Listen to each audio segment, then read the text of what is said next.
Sobre todo cuando van al gimnasio, siempre existe una persona o un conocido o un amigo en el que te dice, toma esta proteína porque si quieres aumentar masa muscular, pues te va a ayudar a hacerlo más rápido, vas a llegar a los requerimientos, te va a dar más energía, pero pues a veces uno se deja llevar.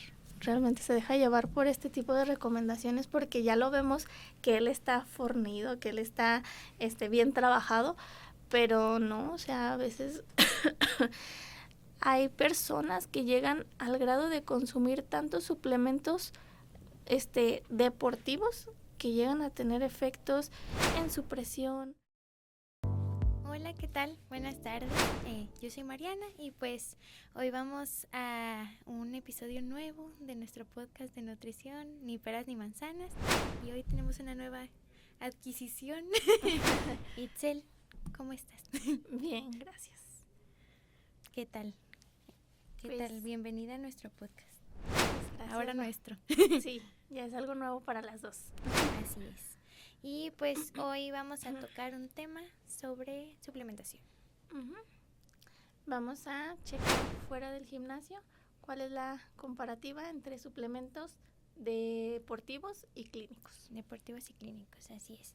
Y pues empezamos con cuáles son los tipos de suplementación, Itzel, ¿cómo los dividimos? Bueno, hay que fijarnos bien cuando vamos a hablar de suplementos, es según la función que van a tener, principalmente aquellos que tienen un rendimiento deportivo, aquellos que se utilizan como parte médica y aquellos que van a utilizarse como parte de una suplementación para deportistas, que no es lo mismo que el rendimiento, ¿sale? En la parte de la suplementación deportiva pues encontramos todo lo que son las proteínas, encontramos las barras energéticas, los sueros hidratantes, y en la parte médica pues todo lo que sabemos de vitaminas, minerales, y la parte de rendimiento ya es como un buffer para aquellos deportistas que necesitan un extra de energía. Sí. Así es. Y pues en indicaciones y contraindicaciones para este tipo de suplementos, bueno, que se dividen en sus subtipos, ¿no? Claro que sí. Las indicaciones pues tú misma haces saber que pues ya dependerá mucho de la persona cuando tiene enfermedades, de la edad, de la condición clínica que presente, pues no todos los pacientes llegan a tener requerimientos, ahora sí que, o necesidad de alguna suplementación. Entonces, pues en la parte nutricional, las contraindicaciones también se vuelven similares, es decir, aquel paciente que es pediátrico, menores de 18 años, no necesitan una suplementación, a menos de que estemos ahí bien avalados por algunos laboratorios, ¿verdad? De que realmente lo necesiten y sobre todo si es algo médico. Pero en la parte de lo deportivo, pues es muy a consideración, sobre todo del estado de la persona. Así es. Y pues que también vamos a trabajar con esta filosofía de primero los alimentos y después los suplementos, ¿no? Claro que sí, siempre basarnos en la parte de ningún suplemento va a sustituir un alimento, y siempre se le recuerda al paciente, esto va como un complemento, no va a suplir el alimento, ni los beneficios del alimento, ni las propiedades del alimento. Entonces a veces es difícil quitarles estas ideas a ellos mismos. Sí, no, y más cuando tenemos recomendaciones de internet, de la vecina, de la tía, y que nos bombardean con suplementos que muchas veces igual ni hemos escuchado, ¿no? Nada más me los recomendaron y dijeron que estaba bien, ¿no? Exactamente, y toda la parte publicitaria en la que hay muchos suplementos que ya tienen los mismos beneficios, pero realmente no sabemos qué contienen. No sabemos si están avalados, por eso es importante el grado de evidencia de esos suplementos, en el que nosotros cuando vamos a recomendar un suplemento como nutriólogo siempre hay que fijarnos si tiene un grado de evidencia. Siempre el más fuerte va a ser el grado de evidencia A, donde ahí es donde ya se tienen artículos, se tiene experimentos, todo. Entonces, pues hay que revisar toda esta parte del grado de evidencia antes de dar un suplemento alimenticio. Sí, y cómo se dividen en A, B, C y D. Exacto. Y también recordar que no que estén en el grupo B es que sean específicamente malos, sino simplemente no tienen la evidencia suficiente para pertenecer a la. Ahora sí, exacto, no pertenecen. Uh-huh. Y que también se pueden regresar, ¿no? O sea, si se encuentran evidencia suficiente de, ok, va contraindicado con tal situación, o para tal persona, se pueden regresar a un grupo para atrás sin mayor problema, digamos. Exactamente, siempre hay que ser bien, tener un raciocinio para ver que un suplemento le va a traer o no beneficio al paciente. Y como tú dices, pues no porque sea un grado B o un grado C hasta ese punto, quiere decir que sea algo malo, simplemente pues le hace falta más investigación. Uh-huh. Exactamente. Los únicos que sí son los del grado D, ¿verdad? Sí. Esos sí están prohibidos. Entonces ahorita vamos a nada más identificar la parte de qué tipo de proteínas debemos de fijarnos, cuáles son los criterios que debemos de tomar en cuenta cuando vamos a conseguir una proteína. Y la diferencia entre la proteína clínica y la proteína deportiva. Exactamente. En la parte de las proteínas, siempre que vayamos a revisar una proteína clínica o una proteína deportiva, vamos a ver los objetivos. ¿Sale? Los objetivos siempre se van a establecer a corto, mediano y largo plazo, porque los suplementos en estas dos áreas varían en la composición. Si nosotros le vamos a dar un suplemento a una persona hospitalizada, no va a durar 2 meses hospitalizado. Entonces, los suplementos duran más tiempo en una persona hospitalizada que en una persona deportiva, y así es como se van a manejar también los suplementos deportivos. Uh-huh. El objetivo, cuando se logran en 2 o 3 meses, es cuando ya se termina la suplementación y a lo mejor ya vuelven a buscar otro nuevo objetivo. En la parte de las proteínas, ¿cómo es que vamos a elegir una buena proteína? Pues primero el gramaje, ¿no? ¿Cuántos gramos de proteína nos está aportando en nuestra porción de, bueno, digamos en un scoop de proteína? Uh-huh. Que va a ser como más o menos entre 20 y 30 gramos. Ahí, en un promedio, 25. Más o menos. Sí. Y, ¿cuántas calorías nos está aportando, no? Sí, claro. Porque varía mucho, uh-huh, según el gramaje de proteína, pues uh-huh, también las kilocalorías. Se tiene que fijar mucho en que la proteína que contenga sea más del 60 a un 80, ya un 80% por arriba, pues es todavía mejor. Superproteína. Sí, exacto. Y luego que la parte de los aminoácidos. Los aminoácidos, el llamado amino speaking, es algo que suelen utilizar las marcas para especificar todos los aminoácidos que contienen, pero solamente nos interesan 3, que es la leucina, la isoleucina y la fenilalanina, sí me parece. Entonces, estos solamente son los importantes de la proteína. Cuando vienen otros, pues ya es como de relleno. No te están dando una proteína de buena calidad. Ok. Y también, ¿cómo es que elegimos si es de suero de leche? ¿Cuál es la fuente como que nos conviene a la hora de elegir una proteína? Pues todo varía según si la proteína viene hidrolizada, viene en su composición más, se podría decir como más pura, pues, porque hay proteínas que se pueden tomar cuando son, si me parece, isolatadas, ajá. Cuando hay una proteína de ese tipo, son la de mejor absorción, es decir, las proteínas se absorben en el intestino con mayor facilidad, producen menos problemas gastrointestinales, son mejor toleradas, porque pues este tipo de proteínas de suero de leche suelen tener efectos secundarios. efectos de intolerancia a la lactosa, de diarreas, de gases. Entonces, pues hay que elegir aquella que sea isolatada. Y también como identificar cuando nos cae mal, ¿no? También cuando empezamos con acné, con dolores de cabeza, cansancio, como otros síntomas aparte, ¿no? Otra sintomatología que puede llegar a provocar el consumo de estas Exactamente. proteínas. Y siempre vienen los mitos.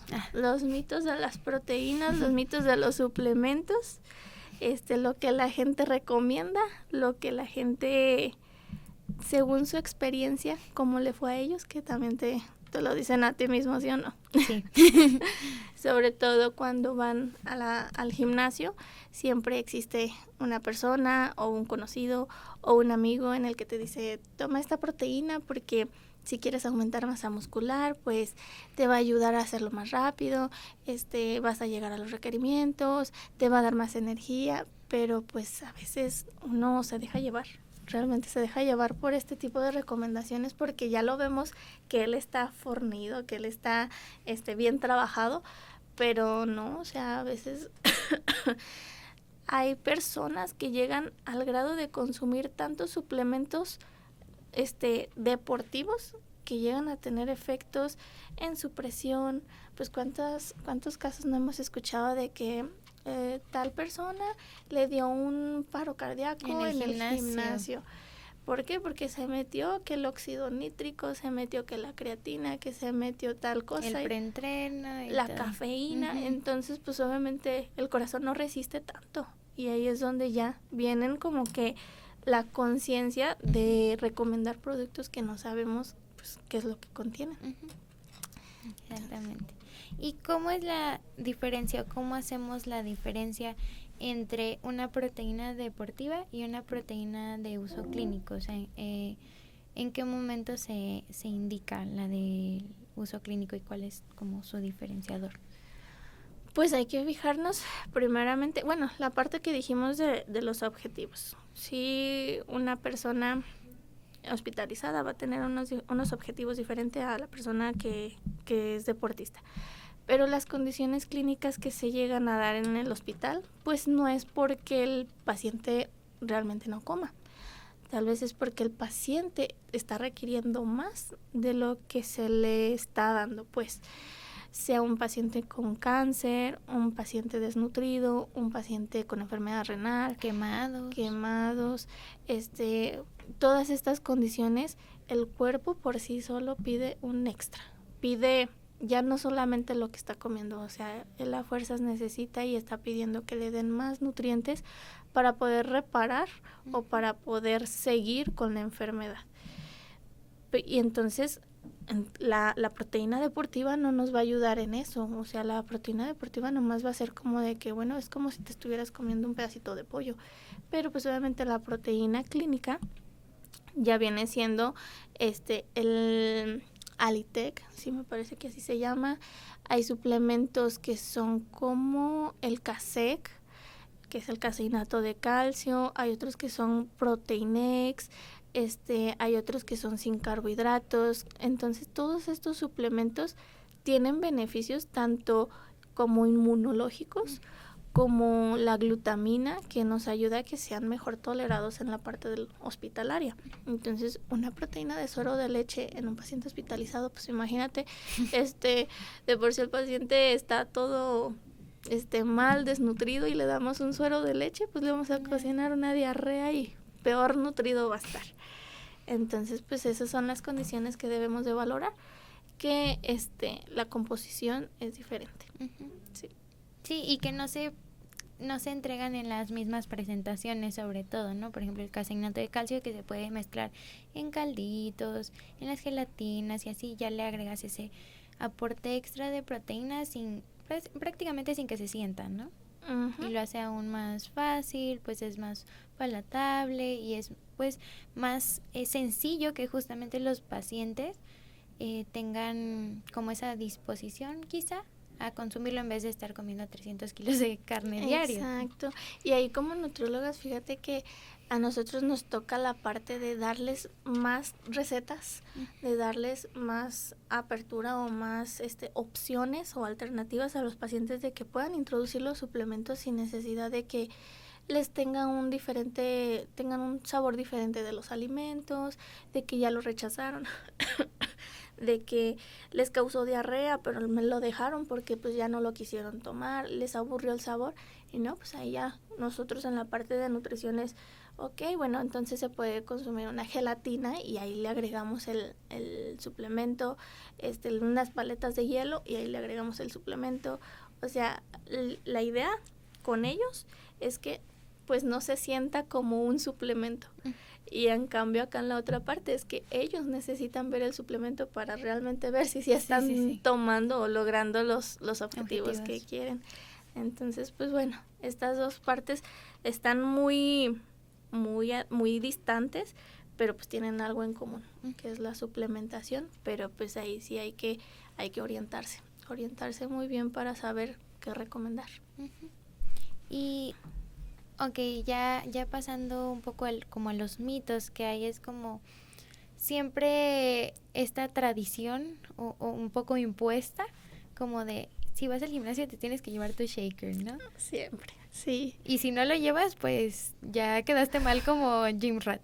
Y sí, luego falta que hay personas que se quedan volteando a ver qué están tomando. Ajá. Y pues bueno, yo también lo voy a hacer porque pues creo que también me hace falta. Ajá, y como al final de cuentas se vuelve una moda, ¿no? Como esto que dicen de, no sé, yo vi a todo el mundo llevando su termo y yo me llevé mi chocomil, ¿no? Ándale. Sí, pues es que ya es muy común ver en el gimnasio que todo el mundo lleva su termito. Su termito con algún suplemento. Y pues obviamente las personas se dejan llevar por este tipo de recomendaciones, pero pues es muy triste que pues tampoco llegan a la parte de, ok, me voy a orientar, sí. Me voy a dirigir con un nutriólogo para realmente saber si yo también necesito tomar algo de esos. Entonces, bueno, está como te digo también la situación económica de seguir vendiendo. Sí, y aparte que vivimos en un mundo que tanto la mercadotecnia como las ganas de pertenecer nos atacan de información que no sabemos ni de dónde tomar, y tal vez sí sabemos con quién ir, ¿no? Pero no vamos, ¿sabes? Exacto. Justo ayer me salió un video que decía de si no te gusta la proteína de vainilla, de chocolate o ya te hartó, existe la proteína sabor limonada. Y es como de, bueno, o sea, sí, pero ¿por qué no preguntas si es lo que realmente necesitas? Porque todos los comentarios eran de, pero sí funciona, pero ¿cuánto me aporta? Y es como de, bueno, quizá la chica del video no tiene tanta información como lo pudiera tener un personal de salud, ¿no? Uh-huh, exacto. Y luego que hoy en día pues ya cualquier persona puede hacer un suplemento. Exacto. Entonces eso tampoco está regulado y es algo muy alarmante porque, o sea, me he fijado que hay personas allá en Asia que llegan a hacer este tipo de suplementos de material o cosas como pues sobras, pues, es decir, no sé, llegan a moler hasta huesos y dicen, pues, ay, le metemos de relleno esto y la cantidad de proteína es mínima, o nula. Entonces, por eso cuando llegamos a elegir un tipo de proteína, siempre hay que checar esas partes, que no te especifiquen todos los aminoácidos, que te digan que tiene más del 80% de proteína y sobre todo la leucina. Checar esa partecita donde diga leucina por cada scoop o por cada medida que tenga 2.5 o 2.3 gramos de proteína. Porque si ya tiene 1.3, 1.2, todo lo demás es relleno, o sea, no te va a ayudar. Y a veces hasta son proteínas carísimas, tan carísima que es la proteína de 1,700, 1,800, hasta 3,000 pesos se avientan en proteínas y pues no. Uh-huh. Y justamente no solo en la proteína es donde nos tenemos que fijar en esto, ¿no? Un ejemplo tan simple como el omega 3.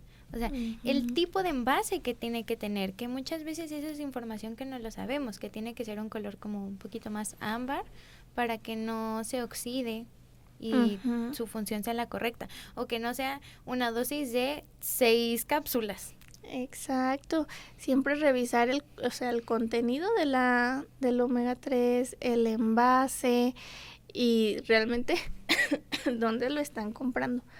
Porque no falta las tiendas naturistas que te venden que las capsulitas de aceite de pescado, las capsulitas de aceite de tal. Pero pues a ver, no, o sea, dime específicamente no el aceite, dime el omega 3 qué es lo que contiene. Y ahí es donde, como tú mencionas, de que tienes que tomar 6 cápsulas para llegar al requerimiento, pues oye, se supone que nomás debería de venir en una, en máximo 2 capsulitas. Y pues sí. O que incluyan la dosis adecuada, ¿no? Por ejemplo, justo en el omega 3 que tiene que tener la dosis adecuada de EPA, de DHA. O sea, es muy muy específico en todos los tipos de suplementos, ya sea minerales, en vitaminas, suplementos deportivos, de rendimiento, que nos tenemos que poner muy estrictos con el contenido, con sus porciones. Incluso ya vimos con su envase, ¿no? Para que podamos hacer el uso correcto de ellos. Exactamente. Y eso solamente lo va a hacer en consulta. O sea, en consulta debemos de revisar qué necesitan, cuándo lo necesitan, si lo necesitan, porque ahora sí como nutriólogos, ya que estamos en la consulta, se ha metido tanto la idea de tomar suplementos que ya nosotros, a los mismos nutriólogos, ya no nos creen. Ya les decimos, no lo necesitas. No, sí, pero es que sí lo necesito. Se los demuestras, se los enseñas y realmente no. O sea, ya está ya hay mucha información sobre la parte nutricional que a los mismos nutriólogos que ya lo estudiaron no nos creen. Y es bien complicado quitar ese tipo de ideas en las personas. Sí se puede quitar. Pero pues es complicado y es como luchar contra un hábito. Sí, es difícil. Y más que en los suplementos que sí tienen evidencia y que probablemente no los necesitan, donde yo creo que es más difícil es en los que no necesitas y te hacen daño. O sea, como que no importa que les digas, esto te va a dañar el hígado, no sé, por decir un órgano. No importa. O sea, como que es muy, muy difícil el quitar esa idea justamente. Exacto, porque al final de cuentas lo hacen un hábito, o sea, lo llegan a tomar y todavía lo siguen tomando, vuelven a comprar los botes y es como de, oye, pues ya, o sea, ya lo tomaste un tiempo, o sea, al menos déjate descansar un rato, o sea, porque también la indicación de los suplementos es que no son para toda la vida, no hay un suplemento que tengas que tomar para siempre, a menos que sea una condición médica muy específica, pero se toman máximo 2 meses los suplementos y ahí es donde ya debes de dejar un intervalo o un lapso de tiempo de, deja a tu organismo descansar para que ya se pueda regularizar, para que se pueda adaptar. Sí. Entonces siguen comprando, seguimos tomándolo y pues al final creo que sí se hace uno dependiente de ese tipo de suplementos o pues sí, ahora sí que complementos. Entonces, pues bueno, la parte también de los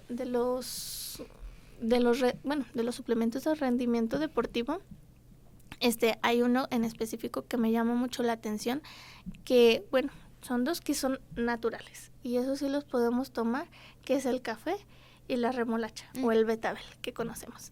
Entonces no es necesario ni que tomar un preentreno ni que meterte miles de cosas para tener energía, o sea, un simple cafecito negro sin azúcar es suficiente para tener energía para todo el gimnasio. Y eso es lo que también debemos de inculcarle a los pacientes, que hay cosas naturales que o los alimentos funcionales. Exacto, los alimentos funcionales que también son muy interesantes. Ese es otro tema que se pudiera tocar. Entonces, pues sí, nuestro trabajo es seguir ahí, insistiendo. Y pues sí, como persona no nutrióloga, yes. Sí investigar, o sea, no es como de que no investiguen para que nosotras les digamos, no, tampoco. Exacto. Pero, pues, justamente tomar en cuenta las recomendaciones que se hacen basadas en evidencia, no basadas en porque lo saqué de internet, y y pues ver qué es lo que me está sirviendo y qué puedo seguir utilizando. Exacto. Está la información en todos lados. Está, pues ahora sí que la orientación por parte de los profesionales, pues ya nada más es empatar.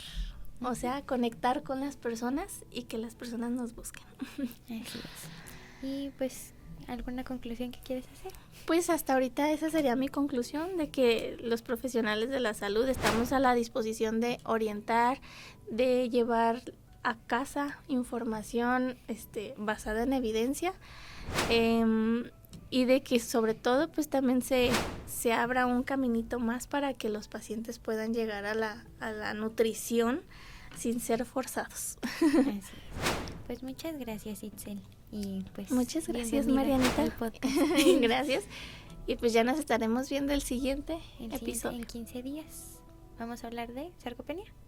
Vamos a hablar de sarcopenia. Muy bien. Adiós.